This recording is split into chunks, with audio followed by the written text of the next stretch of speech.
দর্শক আসসালামু আলাইকুম, ফার্ম হাউসের পক্ষ থেকে আপনাদের সবাইকে স্বাগতম। আজকে কথা বলবো বৃধান 50 নিয়ে, যার হচ্ছে বাসমতি ধান। তো এই বীজটা এখন আমাদের সংগ্রহ করতে হবে এবং বীজ ফেলার সময় হয়ে গেছে।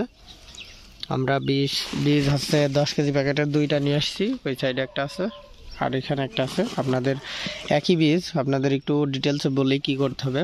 তো যারা যেভাবেই পারেন এই বীজগুলো সংগ্রহ করতে হবে। আর সংগ্রহ করার মাধ্যমগুলো হচ্ছে আপনারা বিএডিসির অফিস থেকে নিতে পারেন অথবা স্থানীয় বাজার থেকে এই বৃধান 50-এর বীজ কিন্তু সংগ্রহ করতে পারেন। তো আমাদের এই বীজটা মূলত এসে আছে যশোর থেকে, আর এই বীজের প্যাকেটের মূল্য দেওয়া রয়েছে 150 টাকা কেজি। এই যে এখানে আপনাদের দেখাই, এই যে 150 টাকা কেজি। তো মূলত মনে হয় নিয়েছে 100 টাকা কেজি, এখানে আছে হচ্ছে 10 কেজি। তো এখন মূলত এই বীজটা 2 ঘন্টা রোদে শুকাতে হবে এবং 24 ঘন্টা বা 48 ঘন্টা মতন পানিতে ভিজিয়ে রাখতে হবে। ভিজিয়ে রাখার পরে আপনারা এই ধানটা ছেঁকে নেওয়ার পরে জাগে ফেলতে হবে।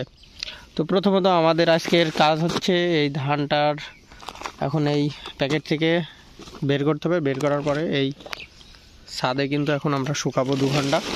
শুকানোর পরে এটা আজকে পানিতে ভিজিয়ে দিব। তো এখন আমরা প্যাকেটটা কেটে দেখি। এই যে প্যাকেটের গায়ে এই তথ্যগুলো রয়েছে। আসলে বীজটা যশোরের থেকে আগত, এটা হচ্ছে বীজের আর এই হচ্ছে ধান। দেখায় আপনাদের কি অবস্থা। তো এই হচ্ছে ধান, বাসমতি ধানের বীজ। তো এখন আমরা এখানে এটা ঢেলে ফেলব।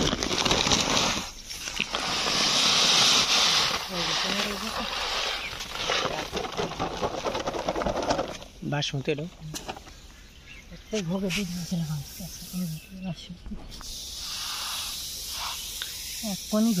তো এই হচ্ছে ধানের বাসমতি ধানের বীজ। এখানে চিটার পরিমাণ নেই বলতে গেলেই চলে। আর ধানগুলো খুবই পরিষ্কার পরিচ্ছন্ন এবং লম্বা।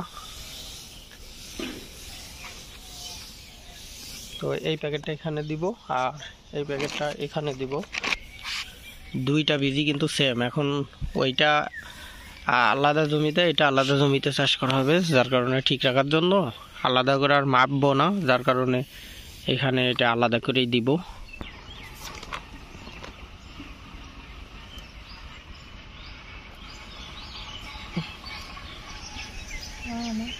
আচ্ছা তাহলে তো ওখানে কি ধান দিবি?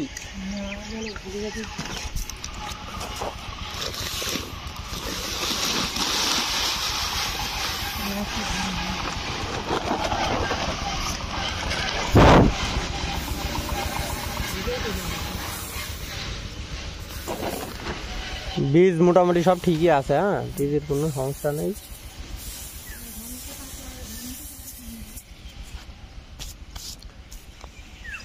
তো দর্শক, এই ছিল মূলত ভিডিও। পরবর্তীতে যখন আমরা জাগে দিব ধান, তখনও আপনাদের দেখানোর চেষ্টা করব। তো দেখা হবে পরবর্তী ভিডিওতে। ততক্ষণে ভালো থাকবেন, সুস্থ থাকবেন। আল্লাহ হাফেজ।